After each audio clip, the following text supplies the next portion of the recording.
What's up? This is Brad with Be Real and Bob Mills. Hey, coming at you today from a little bit different place. I was in a very, even though I was in a transitional phase when I was starting these podcasts, I was still coming from a place of comfort. I was coming from a place of, even though the podcasts were new, I was kind of sharing and helping in any way that I could, but I was sharing and helping in areas that I was fairly good at, or that were things that, I had done for a long period of time, which makes a big difference. So, not that much has changed, but at the same time, I've been in this new position with Bob Mills now for 6 weeks or something like that. And so the first 3 weeks were nothing but, basic training. And then the last 3 weeks have been learning the system in the store level. And let me tell you, here's one thing that has come out of it that I realized. That there were things that I was doing in my previous job that I really felt like I needed to brush up on some of the basic training of sales or interacting with customers or learning the software that we keyed tickets on. I know you guys are thinking, well, that's pretty elementary. But I had all these other skills, which were managing skills, motivational skills, leadership skills. They were just things that I've done for 40 years, right? But I really, as time evolved, I really needed some of the basic training things.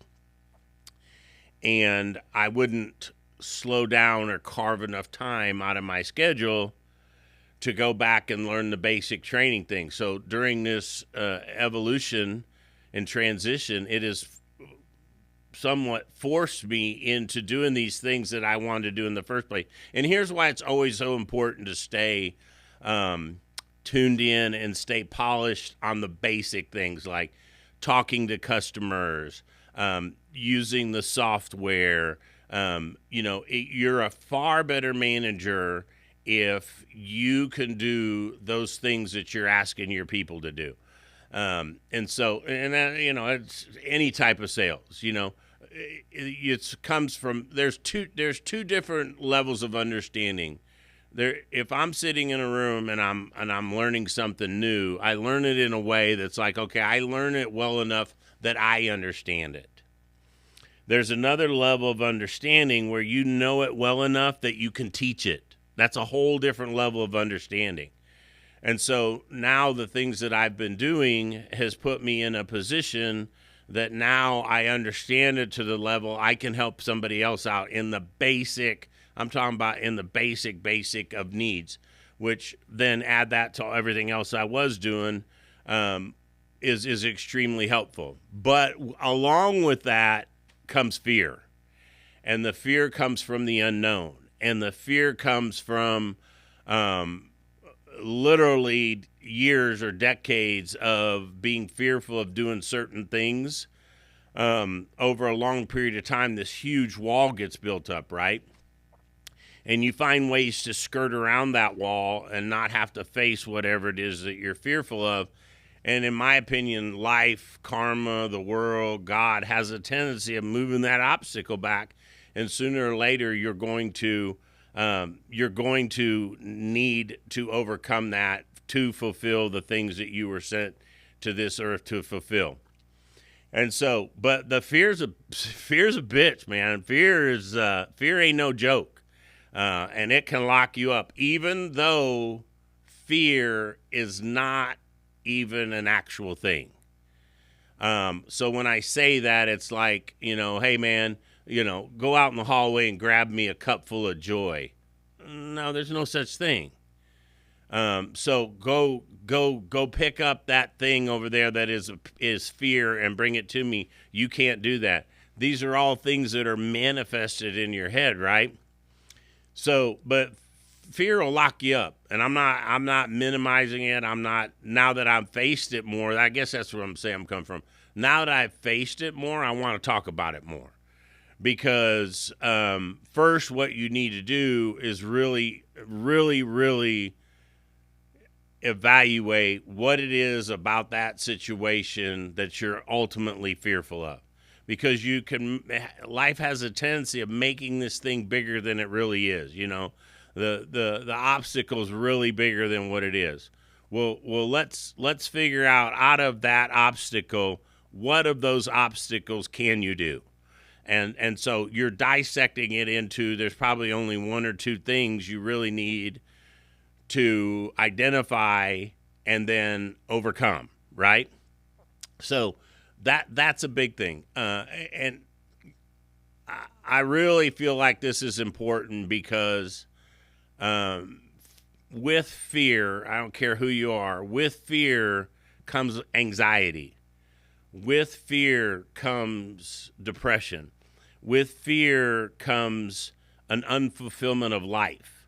And so that's why, now that I've experienced it more and I've allowed it to mind screw myself sometimes, like me and Cash were just talking about, you have a tendency of forgetting who you are.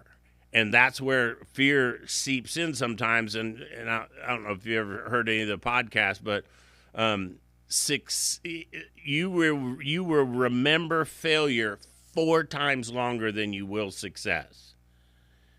So what ends up happening is when you get put into these difficult situations, you have a tendency of forgetting, you already did this crap. You did this. It might have been 20 years ago, but if you could do it 20 years ago or 10 years ago, you can do it now. It's not different, but it's that mindset of reminding yourself of who you are, reminding yourself the abilities that you have, focusing on your strengths, not focusing on your weaknesses. So identifying what they are. Now, another thing that is extremely important when it comes to fear, I'm going to go to 3 things. I'm going to talk about fear.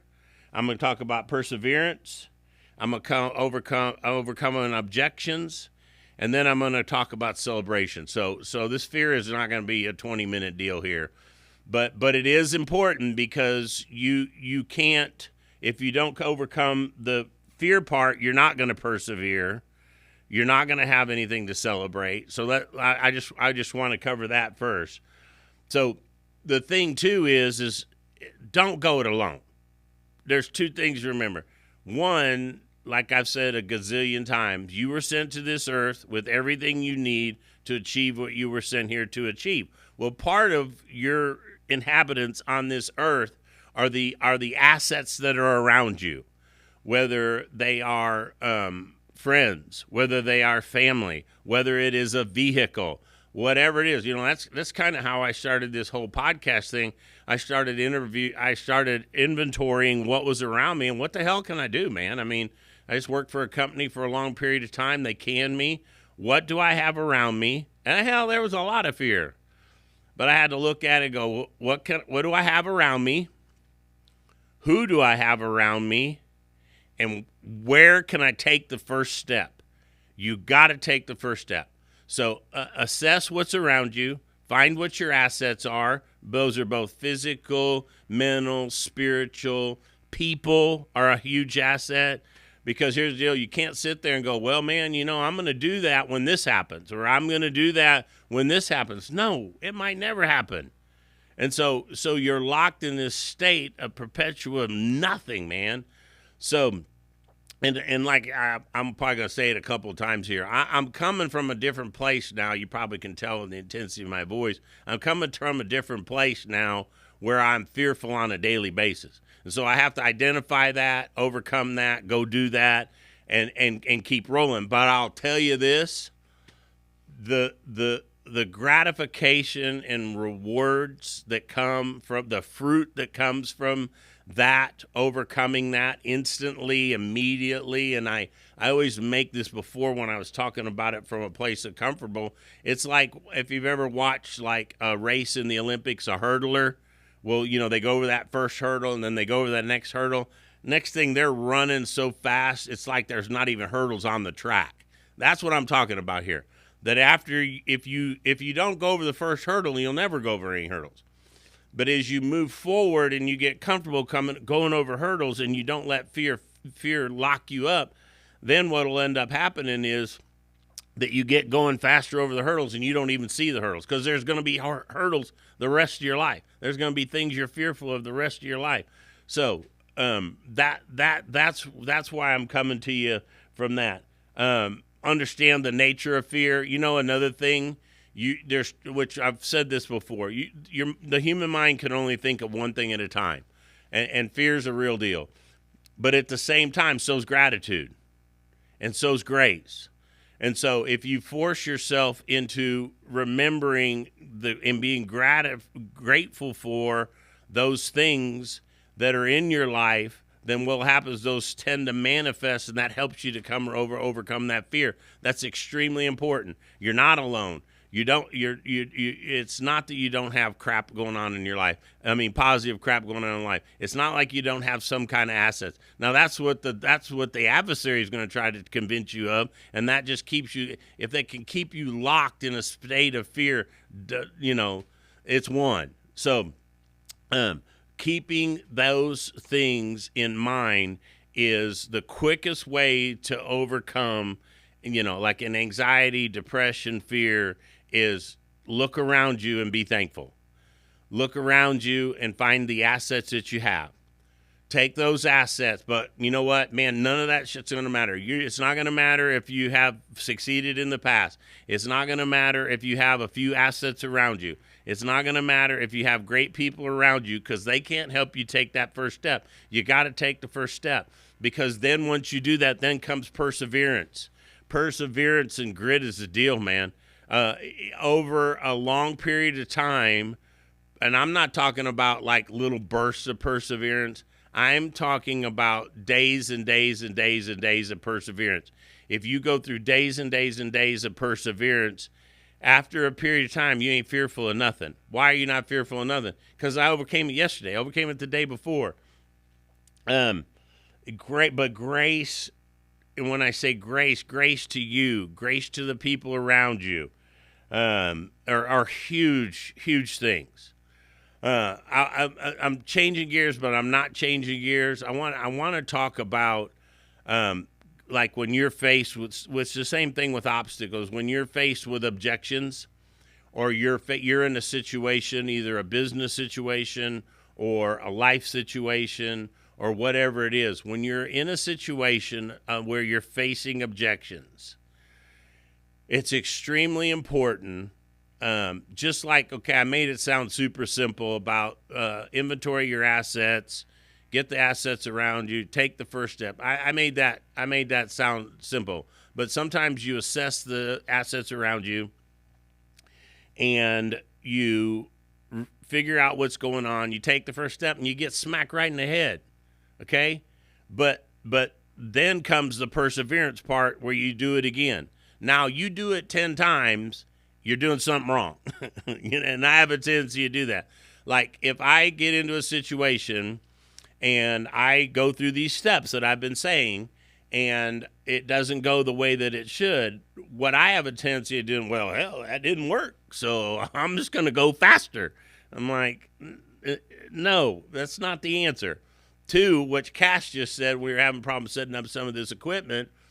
She said, calm is what is needed right now. And so really what I do, if I inventory the assets, I figure out the things that I've got going on in my life, positive. If I don't do something or it doesn't turn out correctly the first time, which it might not, then the next thing to do would be to do it slower and be more intentional and be more focused.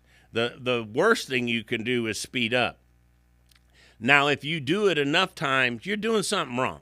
I run into people all the time. Well, I just keep doing this, and this, and it doesn't work. Then do something different. I'm going to talk about that in my next podcast about bearing fruit. If it ain't going right and it's not going the way you want to, why would you keep doing it? Don't do it. You know what? It's like, well, I keep putting myself in these situations, and the people are not responding the way I like them to respond to. Let me tell you something, guys. If you know, being put into a situation, and the other person is not responding correctly, and I say this in a loving way, more than likely it's about the delivery. The difference between you feeling like I'm sitting here trying to manipulate you or I'm trying to help you is actually the intent of my heart. So if you're in a situation, which it's extremely important, we've gone over this before about how important relationships are, that if you go into a situation in the first 5, 10, 20 seconds, you're not getting a favorable response, guess what? You approach that situation from a wrong place. So what you need to do is come at it from a different angle. Now, when you do that and you deliver that, keep in mind that all you want to do is be kind. All you want to do is be friendly. All you want to do is be gracious. How they respond has nothing to do on you. I'm telling you, that'll be a huge deal to help you. Because then after you've delivered the original deal, maybe they don't respond correctly again. You know what the next thing to do is? Do another kind thing and another kind thing. Because I'm telling you, kindness is our number one asset and it's free. So, overcoming objections, overcoming negative situations. From a sales arena, I'm reminded of this, that especially now, well, it's been that way for a while, but I've learned and found that a lot of times a transaction doesn't happen because anytime there's doubt or fear out in the world or the unknown out in the world, let's say leading up to the election, no matter what side of the election you're on, everything kind of froze because nobody knew what the outcome was going to be. As soon as the outcome happened, then we had a bump in everything. Well, that's because people had a general idea where we were headed, right? So the same thing with us is that we want to put it in a situation where they know the outcome of it. The first thing you sell is yourself. The next thing you sell is whoever you're representing. And the third thing that you sell is the product. But first you got to sell yourself, okay? But there again, a lot of people fail. I can tell you story after story of things from in history where people were within literally 5 to 10 feet when they were mining and they quit, turn around and sell the mine to somebody else and they find the largest silver deposit ever found on earth, shit like that. And the person was 5 feet from it. So that overcoming objections and perseverance and persistence. Because let me tell you, here's another thing. Everybody went to bed last night wishing and hoping and dreaming something good's going to happen today. And there's a lot of people, no matter what you're doing in the world, there's a lot of people that are in your same field. So what it comes down to is are you willing to try harder and more than the other people are? If you're not, then that blessing is going to go to somebody else. If you're not, that sale's going to go to somebody else. So you have to make sure you're not stopping before the blessing. You're not stopping before the opportunity actually becomes available to you. Let me tell you another thing that now that I'm in this space a little bit more, I have got to celebrate. I've got to celebrate. Yeah, no, I'm not where I want to be. No, I'm not. But at the same time, I'm further along than where I thought I would be 6 weeks ago. Cash reminded me of that earlier. So, just like I said, you have a tendency of repeating over and over and over where you're not, but but what you're not doing is reminding yourself of where you've gotten to. I had a buddy one time tell me that, because let me tell you, it's going to be shocking to y'all. But I hate standing in line. I don't care what it is. If you're going through customs at the airport, if you're in a long line at the grocery store, if you're at a government office, whatever the heck it is, I hate standing in line. This buddy gave me something that was extremely helpful. And let me tell you what it was. He said, you know what, Brad, when you're in this line for a certain period of time and you're getting anxious, turn around and look at the last person in line. Because you know what? Your ass ain't back there. So there's something about that. But it's the same thing with where I'm at now. I don't think I don't think I've ever been in a situation in life's like, oh, I made it. I'm always one of these people who likes to move further. But like right now in my current situation, no, I'm not where I'd like to be.